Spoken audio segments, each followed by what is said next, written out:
half man, half horse, centaurs were typically thought to dwell in the caves and forests of ancient Greece. With a weakness for women and wine, these rowdy party crashers were known to wage wars, pillage towns, and cause a general nuisance for heroes like Heracles. Standing at the threshold of the uncivilized world, they represent the quintessential other.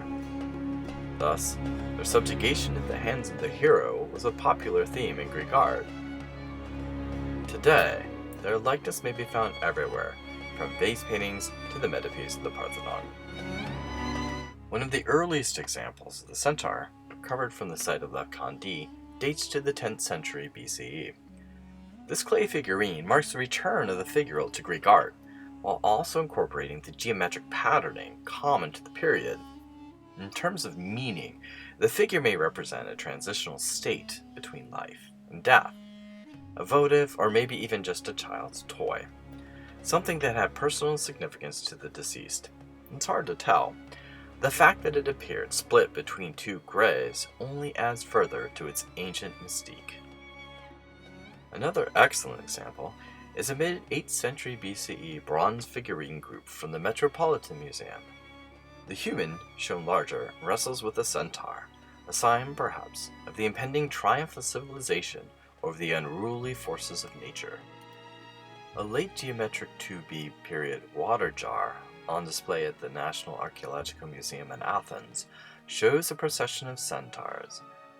Note that while their hind legs are equine, their front legs appear more human.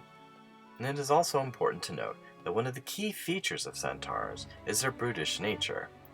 Thus, these examples show centaurs marching off to war, armed with small club-like trees. Here we have a 7th century BCE Dinos depicting the famous abduction of Heracles' wife Deianira by the centaur Nessus. The legend goes that upon hearing her cries, Heracles fells the beast with a poisoned arrow as he tries to escape across a river. But before dying, the centaur persuades Deianira to take some of his blood as a love charm in the event her husband ever proved unfaithful. Instead, it proves to be a lethal concoction for the hero. An archaic period bronze sheet depicts two centaurs bashing Canis, leader of the Lapis, over the head with a pair of trees, again casting them as uncivilized, unable to work metals. In contrast, the incision work is stunning and is proof of Greek mastery over metalworking techniques. Some of the plants seem to recall Near Eastern or even Egyptian foliage. The centaurs themselves have once again been depicted with human forefeet rather than equine hooves. Not all centaurs were bad. The stately centaur Chiron, for example, acted as a mentor to a number of epic heroes, including Achilles. An Athenian red figure vase from the Louvre and attributed to the Oltos painter shows Chiron, half man, half horse, his human side dressed in a chiton. In one hand he holds a young Achilles, in the other it contains a branch with a freshly snared hare.